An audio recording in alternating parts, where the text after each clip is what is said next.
as Westerners, we're pretty loose with our words. We can drop them here, there and everywhere. It's probably been 17 years ago or so when I decided that actually Jesus is genuinely the way, the truth and the life, and I want to commit my life to living for Him, that I discovered I was very unintentional with the way I used my words.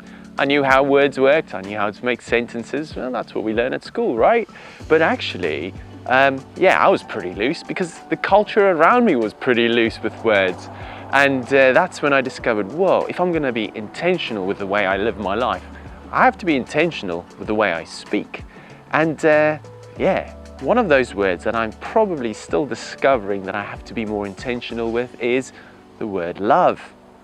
Because the way we use it in culture, wow, love is love, isn't it? Or is it?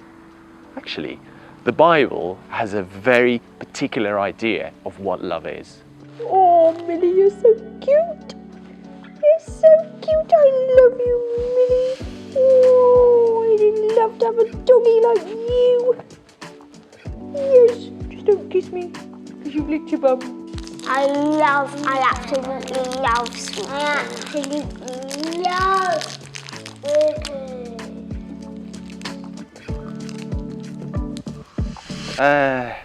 You guys alright? Just chilling. Well, pretty comfortable? It's a perfectly comfortable chair to sit in. Why are you sat in that? Don't you tell me what I should do and shouldn't do. Well, I'm having a good time that's here. not made for sitting in. This is made for sitting. This is pretty comfortable. Yeah, well, let us be. You know, you do you. Oh, you do you, wherever you are. But I don't get your logic. Like, this is made for sitting What in. we shouldn't That's be made doing. for pushing rubbish around, and he sat in a bucket. Now, when it comes to the word love, particularly in the Bible, language lets us down a bit here, because in English, we only have one word. Afrikaans, we only have one word. And actually, the Bible uses a lot of different words that we then translate into that one word. But particularly when we come to talking about God. And my focus here is going to be specifically on God, who is described as love. God is love. What does that actually mean? What does it actually translate into?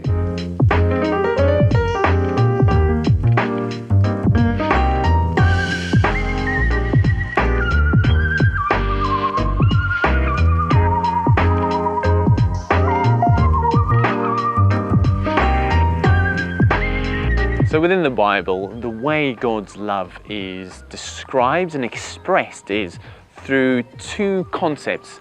And you see them within both the Old and the New Testament. But I'm going to refer to the Old Testament word for one of them, which is hesed. And within the New Testament, a more familiar one with us is agape. Agape. Oh, that would be Afrikaans. Anyway, that's the Greek one. Hesed is Hebrew. So let's explore those concepts and see how that is expressed within the story of the Bible. So the first concept of love in the Bible that we'll explore is agape. And this is everyone's favorite kind of love. It's the love where there's no strings attached. It is about grace and mercy. It's about self-sacrifice and all giving. And I think most people, when they think about God's love and the kind of love they want from God, I think it's the kind of love that draws us to God as well. When you experience that and you discover it and you understand it, like, wow, it blows your mind. So what does this agape love look like within the story of the Bible? And the best place to start seeing this is within the Old Testament, when the people of Israel are trapped in slavery in Egypt and they cry out to God and say, God, come and rescue us. And if you're familiar with the story, you know there's a whole process that happens, but God sets them free. But He's also showing love towards Pharaoh and the Egyptians, because He gives them an opportunity for them to let His people go. And then eventually, after all the plagues and things happen, the people of Israel are freed, and God is with them all the way. He's this pillar of fire and this cloud that protects them.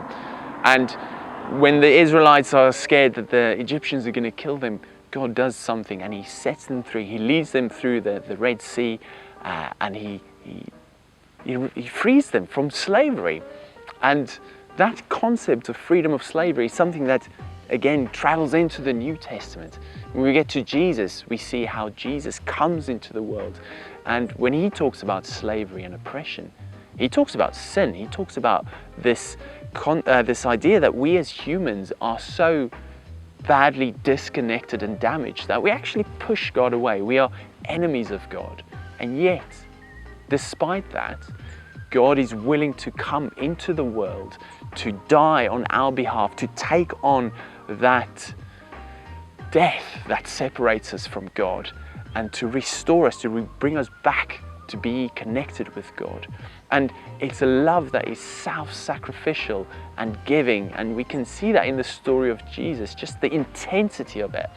And again, it's no strings attached, and Jesus is gracious and merciful, and we absolutely love that. I think that's the thing that most people, when they think about God, and the thing they want Christians to express to them as well, even people who don't necessarily believe in God. And then you get Hesed, which in today's culture is actually the least popular kind of love, because Hesed is all about commitment. It's about being faithful. It's about sticking through with the plan and the people, regardless of how difficult it gets.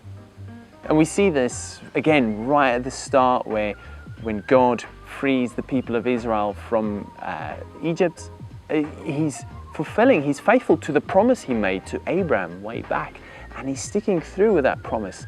And it was, yes, out of that agape love. Yes, I love people, and I love humanity, and I want to reconnect humanity with me again.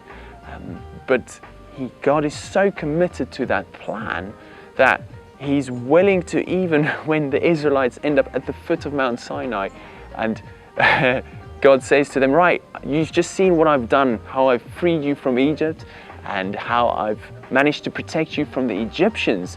You've seen everything I've done, and the miracles, the miraculous events that go with that. And so now, I am your God. I want to be your God. And he asks him, and I want you to be my people. But he gives them a choice. And they have a little moment, and then they say, yes, we will be your people, God. And then right after that, Moses is up on Mount Sinai talking to God, and he's away for a little while, and the people get a bit restless down here at the foot of the mountain. And they say to Aaron, hey Aaron, you've just been chosen as the priest, the high priest. Can you help us out? Can you make us a god to worship, because Moses is taking a while? And out comes this golden calf, and they start worshiping that. And so when Moses comes down, he's pretty upset with him. But what's fascinating is, regardless of these people's stupidity, God is still willing to stick it through with them. He's still willing to say, right, this is how I want you to commit to me. This is how I want you to Hesed me, and I will Hesed you.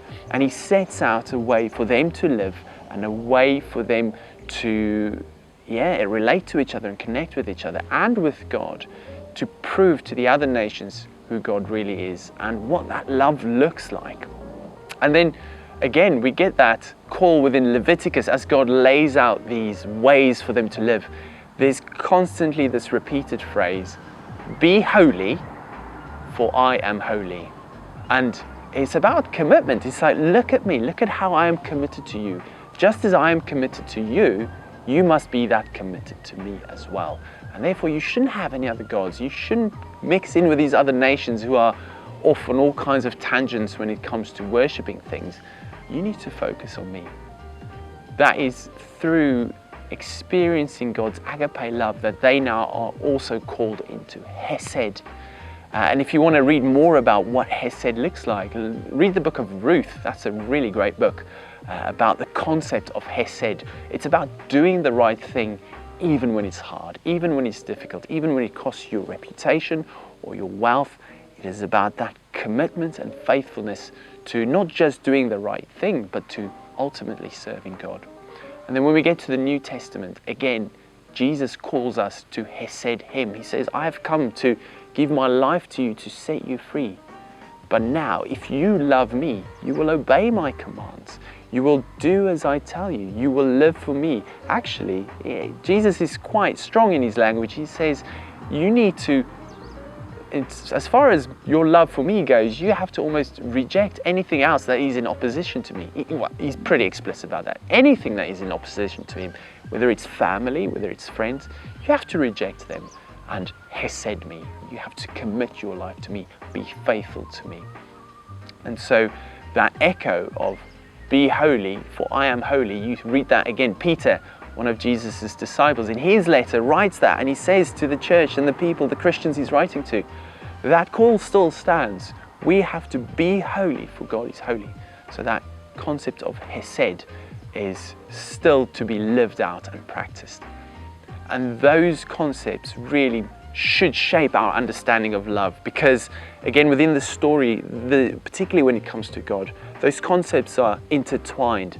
God shows his agape love because he heseds this people, he's committed to them, he's faithful, and it's the same for us. And so we too should show the same to God, but also that agape love we should show to others, regardless of how they treat us.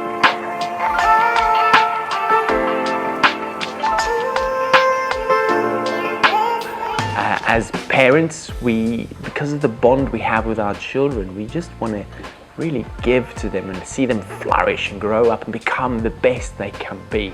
And that takes a lot of sacrifice, it takes a lot of commitment, but also there's something within us that just wants us to keep on giving.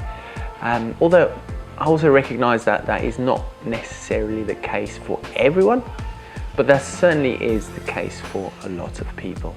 And you can see within that self-giving love, you've got both the commitment that comes from hesed and that faithfulness, because actually the love we have for these children takes a lot of energy and self-sacrifice, and sometimes comes at a cost where you don't really get much in return, or it doesn't feel that way. And yet we're also driven by the agape love of there's no strings attached, you're my child, and I just love you, and because of this bond I have for you, I just want to keep on giving and giving and giving.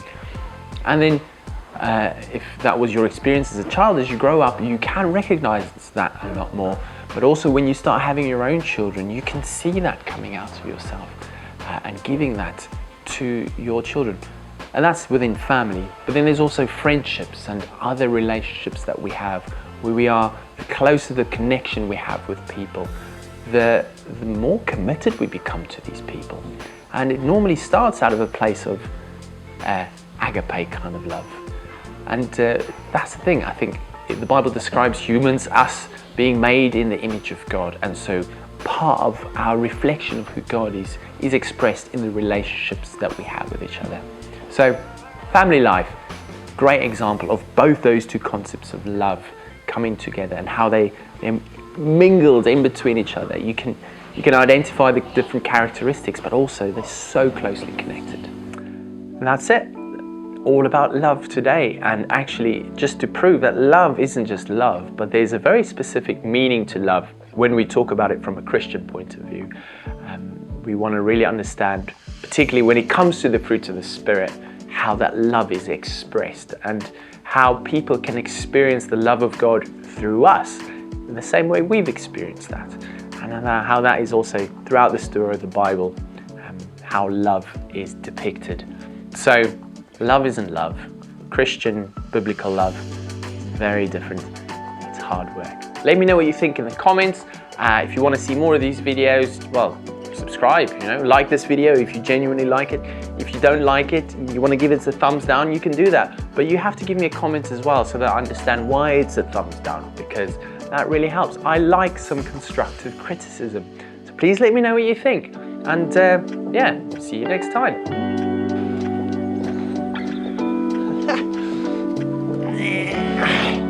What?